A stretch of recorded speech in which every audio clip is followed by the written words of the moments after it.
Mesdames, Mesdemoiselles et Messieurs, fidèles internautes, vous vous rappelez que le dernier entretien que nous avons eu avec Maître Amédée Nganga, avocat au barreau de Paris et président de l'association congolaise de refus de crimes et des injustices, avait porté sur les deux plaintes qu'il avait déposées contre Denis Sassou Nguesso et ses complices pour haute trahison, crimes de masse et crimes contre l'humanité. Des plaintes relatives aux événements du 4 mars 2012, notamment les explosions des casernes de Mpila. Après publication de cette émission, plusieurs réactions des familles victimes sont parvenues. C'est ainsi que nous avons jugé opportun à recevoir de nouveau sur notre plateau Maître Amédée Nganga pour tenter de donner des réponses à ces préoccupations, notamment la procédure à suivre pour déposer finalement plainte en bonne et due forme contre les présumés auteurs de ce drame. Moi, c'est Christian Perrin. Merci et bienvenue à tous les téléspectateurs qui viennent de nous rejoindre sur TLR TV pour suivre Droit de savoir. Bonjour, Maître Amédée Nganga. Bonjour, Monsieur Christian Perrin. Comment allez-vous? En tout cas, je me porte bien. J'espère que c'est pareil pour vous. Il en est ainsi pour moi, Monsieur Perrin. Merci beaucoup. Merci aussi de la disponibilité dont vous faites montre toutes les fois que nous vous avons invité. Vous répondez présent et pour cela, nous vous disons un grand merci et bienvenue sur notre plateau. Alors, Maître Amédée Nganga, nous avons ici même sur ce plateau parlé des plaintes que vous avez déposées contre Denis Sassou Nguesso. Lorsque nous avons diffusé, sinon publié cette émission, il nous est parvenu plusieurs réactions, notamment des familles victimes de ce drame. Mais 9 ans après, est-il encore possible de déposer des plaintes contre les présumés auteurs de ce drame du 4 mars 2012? Monsieur Perrin, merci beaucoup de la question posée. Celle-ci n'a de sens que si un procès déjà contre les explosions de Mpila avait eu lieu contre les auteurs de cet acte. Or, je puis vous dire qu'aucun procès à ce jour n'a eu lieu contre les auteurs des explosions de Mpila. Même pas une ouverture d'information judiciaire. Aucune ouverture d'information à ce jour, Monsieur Perrin, aucune ouverture d'information, et pour cause, je m'en irai vous en expliquer si vous le permettez, pour je dire… Je vous en prie, maître, allez-y. Pour expliquer aux familles que, bien entendu, que les explosions de Mpila, je le répète, n'ont jamais eu lieu à ce jour, mais que le procès dont ils ont entendu parler, c'était le procès utilisé par M. Sassou pour régler les comptes contre M. Ntsuru en utilisant abusivement l'institution judiciaire afin d'arriver à ses buts, c'est-à-dire assassiner un témoin gênant dans l'affaire du beach. Mais voilà je vous ai entendu dire, pour vous, à ce jour, les événements, donc le 4 mars 2012, les événements de Mpila n'ont jamais eu lieu. Là, c'est juridiquement parlant ou bien… Non, mais juridiquement parlant, Monsieur Perrin, dans une forme de fiction juridique, les faits du 4 mars n'ont jamais eu lieu et pour cause, aucune information judiciaire n'a été ouverte, mais en plus, aucune plainte avec constitution de partie civile n'avait été déposée entre les mains du doyen des juges. Et donc, vous disiez, les procès que nous avons suivis sur cette affaire portent sur toute autre chose. Ah, ils portent sur toute autre chose.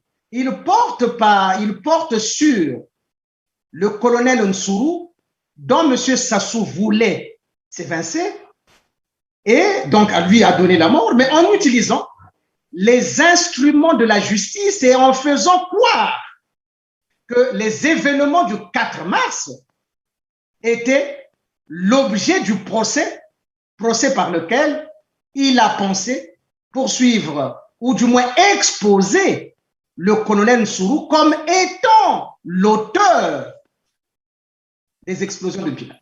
Ce qui n'en est pas le cas. En réalité, et je le répète, il s'agissait simplement pour M. Sassou, d'user de l'instrument ou de l'institution judiciaire afin de régler ses comptes au colonel Nsuru, puisque cette institution est un pilier pour lui afin de régler les comptes à ses opposants ou aux témoins gênants, mais en faisant en sorte que la responsabilité de ces actes soit l'effet de magistrat, c'est-à-dire de la justice. Et lui, en ce moment-là, il s'en débarrasse et donc l'acte de juger devient l'acte des magistrats jusqu'à ce que M. Nsuru ait pu trouver la mort. Donc, de ce point de vue, il faut que les victimes des explosions de Mpila, dans l'exposé que je m'en vais vous faire tout à l'heure, il leur appartient de savoir, et je donne là l'information, que de la même façon, vous m'en excuserez, de la même façon que le procès Marien Ngouabi n'a jamais eu lieu, faute d'enquête, de la même façon, les explosions de Mpila n'ont jamais donné lieu à un procès, faute d'enquête. Donc, vous verrez le parallélisme de ce criminel qui revient toujours au lieu du crime. Même mode opératoire. Mais je m'en irai vous expliquer cela. Monsieur Perrin, si vous le permettez. Je vous en prie. Les casernes de Mpila, à un certain moment, avec l'arrivée d'une population dense dans ce quartier, faisaient montrer et faisaient présager qu'au cas où les munitions qui sont dans ces casernes venaient à exploser, ça serait une catastrophe. Et donc, un budget avait été, un budget avait été voté pour déplacer les casernes, ou du moins les soutes à munitions qui se trouvaient donc dans la partie Mpila, partie extrêmement peuplée, et vous le savez, M. Perrin. Évidemment, pendant que vous parlez de cela, nous savons que 100 milliards avaient été décaissés pour déplacer, en fait, délocaliser ces casernes hors de la ville de Brazzaville. J'y reviendrai avec une question. Alors, donc, vous pouvez continuer. Donc, voilà. Donc, l'argent était sorti et vous demanderez à M. Sassou, les victimes des populations des quartiers nord demanderont à M. Sassou quelle était l'entreprise qui avait l'expertise nécessaire pour la construction des soutes à munitions qui avait gagné ce marché. Est-ce que M. Sassou s'en est même inquiété de savoir finalement, M. Perrin, et là je vous donne cette information, la soute à munitions qui avait été construite hors de Brazzaville, hein, là où va souvent s'entraîner l'armée congolaise dans les forêts vers la partie nord, dépassant Talangaï, eh bien cette soute par exemple s'était effondrée et l'argent était sorti. Demandez à M. Sassou où est-ce qu'est parti cet argent, alors qu'il est le chef hiérarchique de ces casernes de Mpila. Aucune entreprise ayant l'expertise nécessaire pour la construction de ces soutes n'avait été admise pour pouvoir éventuellement construire cela. Ce qui montre bien, monsieur Perrin, déjà une certaine négligence puisque l'argent est sorti, mais les soutes n'ont jamais été construites. Mais je m'en irai encore plus loin, monsieur Perrin. Un mois ou 2 mois, mais je crois que c'est 1 mois avant, le général Dabira, je le reprécise avec force, le général Dabira avait fait une descente dans les casernes de Mpila. Il avait stigmatisé le fait que les dispositions des munitions accompagnées des TNT, des entreprises privées qui exploitent les carrières dans la partie sud du Congo, de Brazzaville, venaient déposer leur TNT dans les mêmes soutes. Donc, il y a des entreprises privées qui ont déposé des dynamites dans les mêmes soutes. Allez-y poser la question à M. Sassou, à qui appartenaient ou à qui appartiennent ces entreprises. Et du rapport de M. Dabira, du général Dabira, M. Perrin, il en est ressorti ceci, en résumé, si dans les plus brefs délais, aucune diligence n'est faite pour déplacer ces munitions, nous ne sommes pas ou ne serons pas à l'abri d'un accident, c'est-à-dire d'une explosion. Monsieur Perrin, il faut que les populations du nord de Brazzaville entendent bien ce que je dis. Le général Dabira avait bien fait un rapport qui était arrivé sur la table de M. Sassou, dans lequel l'inspecteur général d'Abira donc, avait expressément indiqué et attiré l'attention que si nous ne prenons garde, telles que ces munitions sont disposées, on n'est pas à l'abri d'un accident et d'une exposition et d'une explosion de ces casernes. Parce que quand j'ai visité, quand j'ai contrôlé les camions à l'époque, j'avais déjà alerté le commandement en disant que tel que les choses étaient stockées, je crois qu'il y avait lieu de regarder et de mieux faire, de prendre un certain nombre de dispositions. Et ce rapport, vous l'avez adressé à qui? À qui de droit? C'est-à-dire? Au ministre de la Défense et copie de l'état-major général. Est-ce qu'à la suite de votre rapport, une réunion du haut commandement a-t-elle été convoquée? À la suite de mon rapport, une réunion du haut commandement a été convoquée. J'ai planché devant le haut commandement pour expliquer la situation. Et le haut commandement se devait de prendre des décisions à ce niveau. Les décisions avaient été prises, mais jusqu'au 4 mars, elles n'étaient pas encore totalement exécutées. Et votre rapport remonte à quelle année? 2008. 2008 2008 en effet, 2009 aussi en effet. Et l'année avant le 4 mars, quelques 2 mois avant, j'ai refait une dernière visite et j'ai alerté le ministre de la Défense. Et qu'est-ce que vous avez particulièrement épinglé dans votre rapport? C'était tout le système qu'il fallait revoir, tout le système de stockage. Il fallait revoir comment est-ce que on pouvait faire pour que les choses soient mieux gardées. Est-ce qu'en votre qualité d'inspecteur général des forces armées congolaises, vous aviez d'informations selon lesquelles certaines sociétés privées de la place entreposaient des explosifs? Il ne s'agit pas d'informations. J'ai constaté et décrié le fait qu'il n'était pas normal que l'on puisse mettre ce genre d'instruments à côté de ce qui était incompatible. Disons que chez nous, dans l'armée, on ne peut pas mettre les obus à côté même des armes qui utilisent les obus. On a fait de telle sorte que les obus sont stockés ailleurs, et puis les canons ailleurs. Et donc, il y a une certaine nomenclature, une certaine vision des stocks. Les spécialistes savent, et j'avais dit qu'il fallait revoir les choses à ce niveau, et je crois que ça a été au départ quelque peu appliqué, mais les choses allant l'ordonnant, on est arrivé très vite au 4 mars, et voilà. Est-ce qu'au cours des réunions du haut commandement, vous avez évoqué la dangerosité justement de ce stockage? Je l'ai déjà dit, je vais vous le dire. Vous l'avez dit au cours d'une réunion du haut commandement? Non, le ministre de la Défense a réuni les membres du commandement pour statuer sur le rapport que j'avais déjà écrit. Et dans ce rapport, vous mentionnez justement... Absolument tout. Je disais comment faut-il faire, qu'est-ce qu'il faut faire, comment on doit garder l'armement, qu'est-ce qu'il faut prendre. Voilà, j'ai dit l'essentiel de ce qu'il fallait dire. Ce rapport n'avait pas été pris finalement en considération et les 100 milliards qui avaient été décaissés 2 ans bien avant pour délocaliser évidemment ces dépôts, on ne sait pas où sont partis ces milliards. Voilà, finalement, les explosions auront lieu. Alors, 9 ans après, s'il faut porter plainte, contre qui doit-on porter plainte?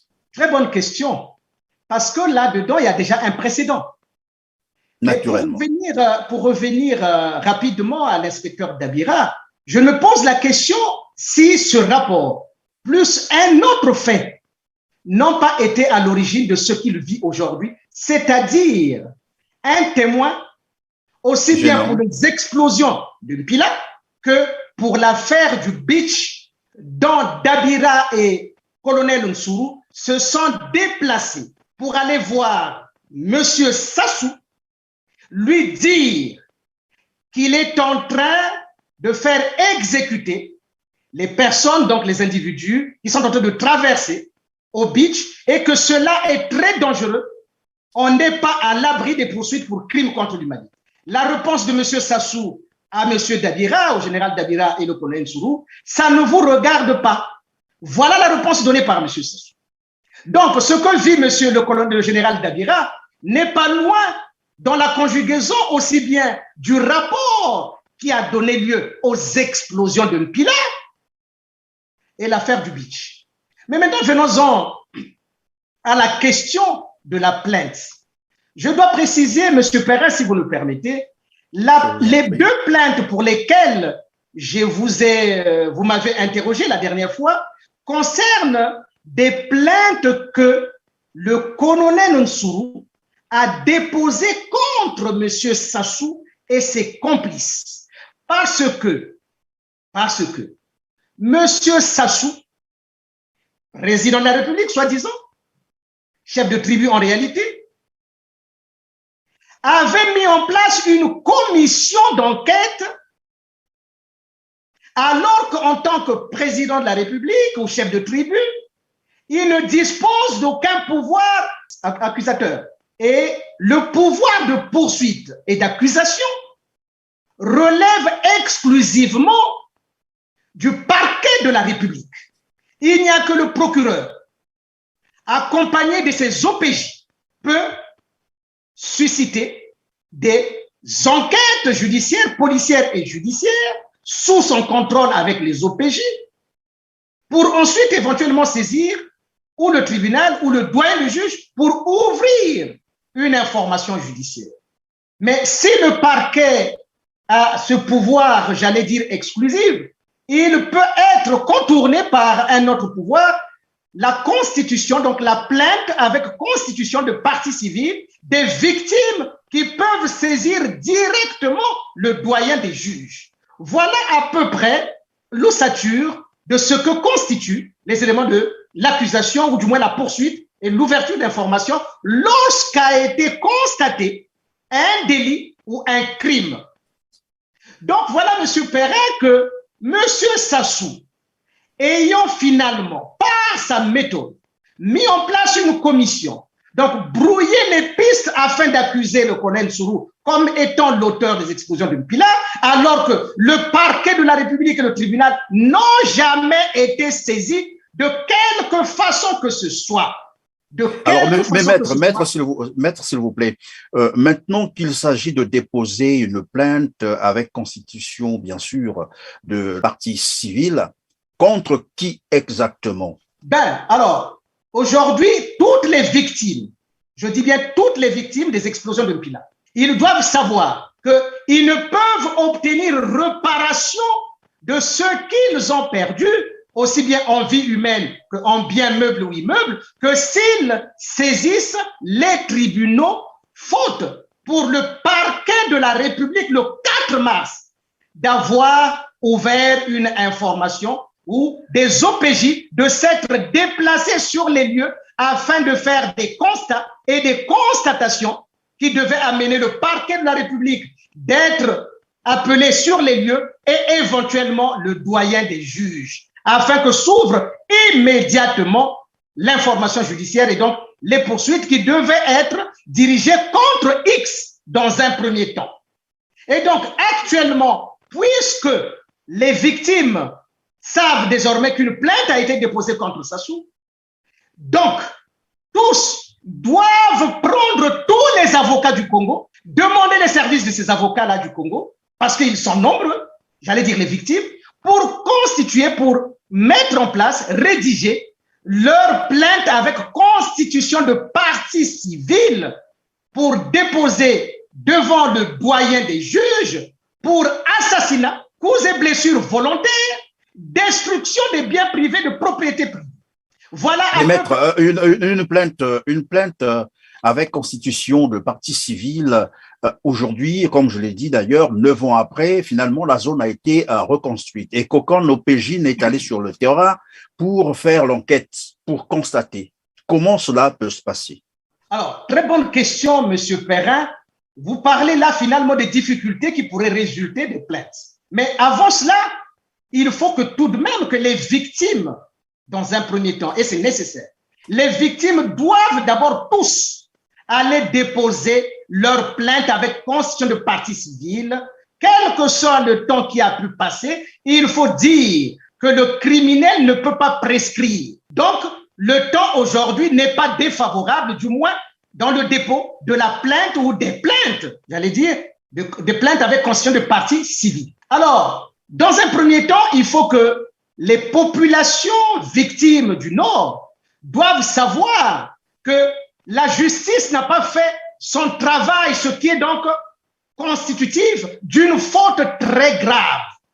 Et ils doivent d'abord aller voir ces magistrats-là, leur demander pourquoi le 4 mars, ils n'ont pas fait ce qu'il fallait faire et pourquoi ils ont accepté une procédure menée par Sassou alors que celui-ci ne dispose d'aucun pouvoir d'accusation et qu'il n'est pas OPJ et non plus qu'il n'est pas procureur. Comment est-il possible que la justice ait pu accepter que Sassou leur désigna comme coupable le colonel Nsuru? Et donc, ces personnes-là qu'il faut déjà aller voir, les populations du Nord. Il s'agit de qui déjà, ces personnes-là? Qui étaient là en ce temps-là? Les populations doivent se rendre tour à tour, je dis bien tour à tour. Un, Essami Ngate, procureur de la République au jour des faits, il ne s'est jamais déplacé sur les lieux pour constater avec les OPJ ce qui s'était passé et ouvrir éventuellement une enquête qui l'aurait amené de saisir le doyen de juge. Le doyen de juge non plus, alors que les faits étaient suffisamment graves, ne s'est jamais déplacé. Et c'est M. Oko Ngakala. Ils doivent aller voir tous ces gens. Oko Ngakala et Sami Ngate. Voilà les deux personnes sur qui devrait être déclenchée la procédure qui aurait amené l'ouverture d'enquête contre X et permettre donc aux sinistrés de se constituer partie civile à la suite de l'information judiciaire ouverte par le doyen des juges, soit à partir de la procédure de flagrant délit, mais procédure de flagrant délit qui tout de même se serait transformée en ouverture d'enquête puisque les dégâts étaient tellement énormes que la procédure de flagrant délit n'aurait pas répondu à l'examen de ces faits. Donc là, nous avons Essami Ngate, Oko Ngakala. Oui. Ensuite, devant la cour d'appel, qui doivent contrôler tout ça. Nous avions à l'époque Mukala Mukoko, procureur général, Apes Émile, premier président près la cour d'appel. Ils doivent, toutes ces populations-là, les victimes doivent se rendre à leur domicile pour demander tout ce que je suis en train de dire. Ensuite, devant la Cour suprême, vous aviez Akira, procureur général près la cour d'appel. Vous aviez Bouka et Lenga Placide, malheureusement, aujourd'hui mort, donc on ne peut pas le poursuivre. Mais il y avait Bouka. Donc, voilà l'institution judiciaire qui a fait main basse sur les victimes qui n'ont pas pu être entendues à ce jour. Mais ensuite, vous avez... Monsieur... Allez-y. Oui, je disais après la partie judiciaire, en fait, ces acteurs que vous venez de citer, est-ce que pour autant, on va poursuivre aussi ceux qui ont empêché la justice de faire son travail, notamment ceux qui avaient déclenché une enquête, disons, parallèle? Exactement, oui, tout ce monde-là. Donc, la commission d'enquête. Donc, il n'y a pas que Mukala Mukoko Apes pour la cour d'appel, mais il y a aussi Bailly Mathurin qui a fait un procès avec Mukala Mukoko alors qu'aucun texte n'existait. Donc, il faudrait que les populations aujourd'hui, je leur donne véritablement les acteurs complices du système de Sassou pour qu'ils comprennent véritablement comment est-ce que ça fonctionne. Et donc, l'enquête parallèle dont vous parlez, c'est la commission d'enquête. Commission d'enquête dont Sassou était le président. Donc, il s'agira aussi d'aller chez le général Obara, lui poser la question en quelle qualité lui pouvait être président d'une commission d'enquête alors que le parquet de la République ainsi que le doyen des juges n'avaient ouvert aucune enquête judiciaire et qu'aucune commission rogatoire n'était adressée à aucun OPJ. Il s'agira donc aussi de voir Ndengue, puisqu'il était le directeur de la police, poser la question à ce général. Est-ce que lors des explosions d'Mpila, quelque temps après, s'est-il rendu sur les lieux en tant qu'OPJ? A-t-il appelé le parquet? A-t-il appelé le doyen des juges? Donc, voilà les personnes qu'il faudra aller voir. Donc, Obara, Ndengue, Gideon et Sassou, évidemment. Posez la question à Sassou, en tant que président de la République, a-t-il le droit de mener des enquêtes alors que le principe simple, sacro-saint de la séparation de pouvoir lui aurait abstenu de le faire? Mais ce n'est pas de sa faute, M. Perrin. C'est le criminel qui revient toujours au lieu du crime. Les commissions d'enquête, rappelez-vous, pour la mort, l'assassinat de Marien Ngouabi, il en a fait état. C'est la même chose. Mais pour revenir à votre question, qui est celle finalement de savoir, une fois que les plaintes sont déposées, quelles sont les difficultés qui se présenteraient aux plaignants? Si j'ai bien compris votre question. Naturellement. Monsieur Perrin, voilà ce qui va se passer. Les plaintes vont être déposées, elles seront recevables. Et comme j'ai dit, il faudrait prendre tous les avocats du Congo pour les faire travailler là-dessus. Toutes les victimes ne doivent pas aller seules devant le tribunal. Ils doivent être munis de leurs avocats. Ils doivent être accompagnés de leurs avocats. Et ça sera, je crois, l'un des procès le plus important que le Congo n'ait jamais eu. Et donc, aujourd'hui, les populations du Nord, je répète, les victimes des explosions de Mpila doivent aller déposer des plaintes accompagnées de leurs avocats, des plaintes avec conscience de participer.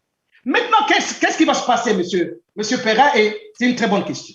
Aujourd'hui, la scène du crime, puisque les crimes ont été imputés à M. Sassou, est-ce que la scène du crime est restée telle qu'elle est, lorsque les explosions ont eu lieu? Non, on a reconstruit dans la zone. Ah, M. Perrin, vous me donnez l'information. Donc, ce qui veut dire que la scène du crime, donc des explosions de Mpila, a perdu la physionomie et la photographie qu'elle devait avoir jusqu'aujourd'hui, puisqu'aucune enquête n'avait été menée. Pourquoi est-ce qu'on a construit sur ces lieux-là? Vous savez ce que ça veut dire? Ça signifie la destruction des preuves. Maintenant, qui a donné l'ordre pour aller construire sur ces lieux-là? Et donc, qui a fait disparaître les preuves de la scène du crime? Et celui-là aussi peut être poursuivi pour obstruction à la liberté, à la vérité plutôt. Mais bien sûr, M. Perrin, la scène du crime a été modifiée. Mais par qui? Donc, les victimes des explosions de Mpila devront aussi vérifier qui a fait en sorte que la scène du crime ait été modifiée.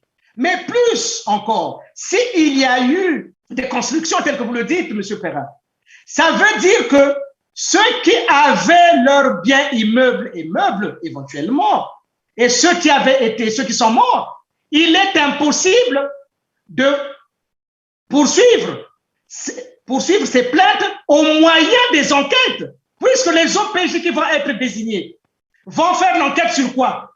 Est-ce que vous voyez? Donc, parce que la scène du crime a disparu. Donc, les plaintes vont être recevables. On va désigner par commission rogatoire éventuellement des OPJ, mais des OPJ qui vont aller où?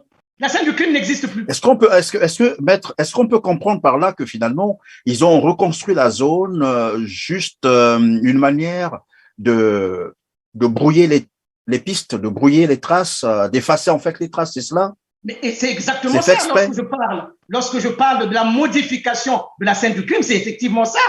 C'est pour brouiller les pistes. Vous voyez? Mais mieux encore, ces constructions-là correspondent donc à une expropriation illégale des victimes des biens immeubles qui ont été détruits. Donc, vous voyez comment Sassou, contre sa propre population, soi-disant la population du Nord, non seulement il les tue, il les exproprie Il fait disparaître la scène du crime. De sorte que ces populations-là, eh bien, ils n'ont plus rien. Ils n'ont plus rien. Ils vont revendiquer quoi, monsieur Perrin, désormais?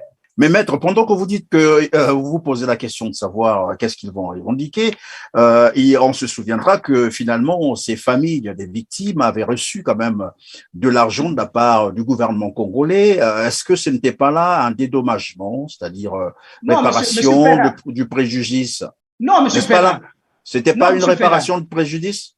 Non, monsieur Perrin, c'est pas possible, parce que le préjudice ne doit être évalué que devant les tribunaux. Comment voulez-vous que des gens qui n'ont pas saisi le tribunal, qui n'ont donc pas montré de quoi était constitué de leur préjudice, vont être indemnisés? L'argent qu'on leur avait donné au départ, c'était ce que l'on appelle l'aide d'urgence. OK?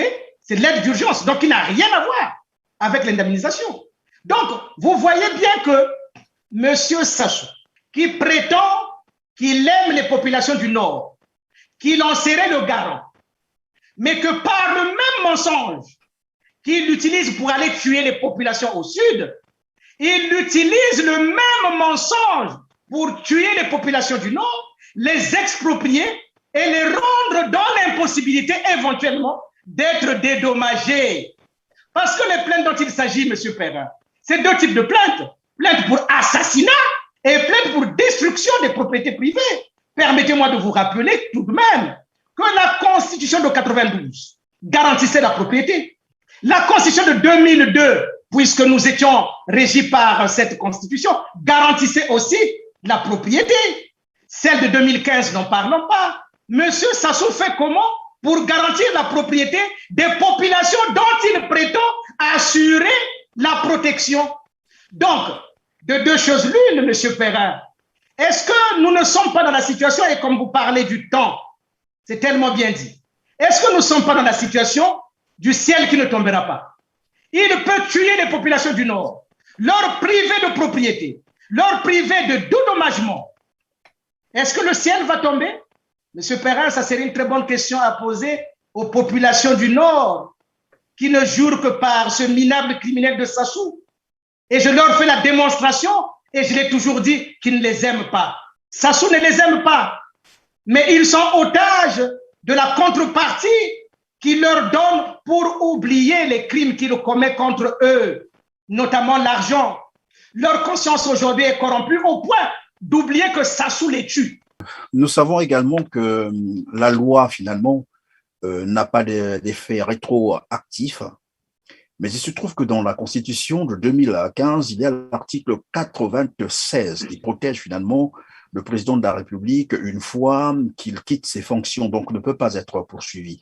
Est-ce que on peut craindre que finalement, si Denis Sassou Nguesso n'est plus au pouvoir, qu'il ne soit plus poursuivable pour ces faits, les faits dont on parle aujourd'hui, sur les explosions, le Pilat? Est-ce que vous pensez sérieusement que un criminel peut s'auto-protéger contre les crimes qu'il commet? Vous pensez que c'est sérieux? Je ne sais pas qui a donné cette information, qui a conseillé ce minable de criminel qui court depuis 40 ans, qu'il pense qu'il peut être sauvé de la vindicte populaire à partir des crimes qu'il a eu à commettre depuis l'assassinat de Marien Ngouabi jusqu'à nos jours. Non, monsieur Perrin, ne prenez pas ça au sérieux. Ce monsieur devra être jugé. Parce que s'il est un président de la République, dites-moi, monsieur Perrin, est-ce qu'un président de la République s'est fait pour tuer? Posez la question à Sassou. S'il est président de la République, posez-lui la question. Est-ce qu'il est président avec pour objectif de tuer? C'est ça, être président de la République? Donc, monsieur Perrin, pour aller un peu plus loin, vous voyez donc que les populations du Nord doivent maintenant se poser la question de savoir, mais si par le même mensonge, il tue les populations du Sud, par les mêmes mensonges, il tue les populations du Nord, l'ennemi commun des victimes du Nord et du Sud, c'est qui? Alors que vous parlez de déposer plainte, maître, j'ai une question là-dessus. Est-ce que vous pensez que ces plaintes peuvent aboutir pendant que l'appareil judiciaire, j'allais dire, la justice congolaise est encore acquise à Denis Sassou Nguesso? Je pense que c'est le moment plus que jamais, les populations du Nord, de toucher du doigt ce qu'est la justice et ce que le système Sassou. Si jusque-là, ils avaient des doutes, je les amène véritablement à aller toucher du doigt et de constater que Maître Ganga ne ment pas. Donc, les populations du Nord vont faire quoi? Vont-ils considérer à regarder, vont-ils continuer à regarder que leur ennemi véritablement, c'est les populations du Sud? Ou bien leur ennemi, c'est Sassou, qui les tue aussi bien au moyen des mêmes mensonges? Parce que là, M. Perrin, il les a tués. Il les a tués 2 fois. Non seulement il y a eu des explosions, mais il les a expropriés encore. Vous voyez? Mais c'est la même chose que les populations du Sud vivent. Maintenant, ils doivent faire montre de patriotisme. Ils doivent aller déposer des plaintes. On doit savoir si les populations du Nord aujourd'hui peuvent déposer plainte au lieu de regarder le Sud comme étant leur ennemi. Leur ennemi, ce n'est pas le Sud. Leur ennemi, c'est M. Sassou qui tue à volonté. Qui tue à volonté. Et donc, les populations du Nord et les populations du Sud doivent désormais se regarder. Ils ont pour ennemi commun M. Sassou. Et comme qui dirait, les populations du Nord et du Sud doivent se regarder comme étant 2 souris, mais qui sont mangées par le même chat. Monsieur Perrin. Finalement, que ce soit le Sud ou le Nord, en fait, ils n'ont pas de problème. Le problème est ailleurs et le problème est incarné par quelqu'un. C'est ce que j'ai semblé comprendre. Eh oui, Monsieur Perrin. Je voudrais que les populations du Sud ne considèrent pas les populations du Nord comme étant leur ennemi. Et que les populations du Nord ne regardent pas le Sud comme étant leur ennemi. Mais ils sont prisonniers de leur propre haine. Parce que je vais vous donner un autre exemple, M. Perrin. Monsieur Sassou a fait tuer, pour les explosions de Mpila, a fait tuer le colonel Nsourou. Donc, les Téké vont rentrer en conflit maintenant avec les Mochi. Mais parce que Monsieur Sassou est celui qui gère les haines interethniques pour se faire le perchoir de ce qui fait de lui ce qu'il est, c'est-à-dire un minable criminel. Et je ne comprends pas que les cadres du Nord et les cadres du Sud puissent être aux côtés de ce monsieur. Et vous avez dans ce gouvernement, soi-disant même des agrégés, des docteurs en droit, des docteurs en ceci, et qui se passent pour des gens intelligents, alors qu'ils sont dirigés, ils sont derrière un criminel de la pire espèce. Maître Bédé-Ganga, au-delà de ce que la scène du crime a été finalement modifiée, comme vous l'avez dit, est-ce qu'il n'y a plus rien à faire? Donc, ça veut dire que les familles des victimes de ces événements perdront tout, finalement. Ils peuvent rien espérer. S'ils doivent tout perdre, c'est du fait de Sassou. Hein. Mais je les invite de déposer ces plaintes-là parce que la République que nous appelons de nos voeux, notamment avec le retour de 92, qui est éminent, ne pourra réparer ces préjudices que si ces plaintes ont été déposées. Autrement, la République ne les reconnaîtra pas comme étant des victimes de quelconque explosion. Et ce qui m'amène à vous dire, M. Perrin, c'est que les explosions de Mpila n'auront jamais existé si jamais les plaintes ne sont pas déposées. Voilà. De la même façon que Marien Gouabi n'est pas mort, puisqu'aucune enquête n'a jamais été menée. De la même façon que les explosions de Mpila n'existeront pas, puisqu'aucune plainte n'a été déposée. Donc voilà, cela veut dire que les familles de victimes de ces événements doivent nécessairement déposer des plaintes maintenant. Et sinon, après Sassou Nguesso, ça n'aura pas de valeur, il ne leur sera pas reconnu. Et oui, bien sûr. Ce statut. Bien sûr. Bien sûr. Et je répète, ils ont intérêt à aller déposer les plaintes. S'ils ne le font pas, je le répète, la République ne les prendra pas en compte et ils ne pourront pas dire qu'on a ignoré leur situation. Donc, ils ont l'obligation morale. Autrement, eh bien, eux-mêmes, donc, ils sont complices des explosions de Mpila. Eh oui. Mais donc, ils doivent déposer plainte. Okay? Alors, merci. Nous sommes donc... Ils doivent s'en prendre qu'à M. Sassou. Ils doivent s'en prendre à M. Sassou.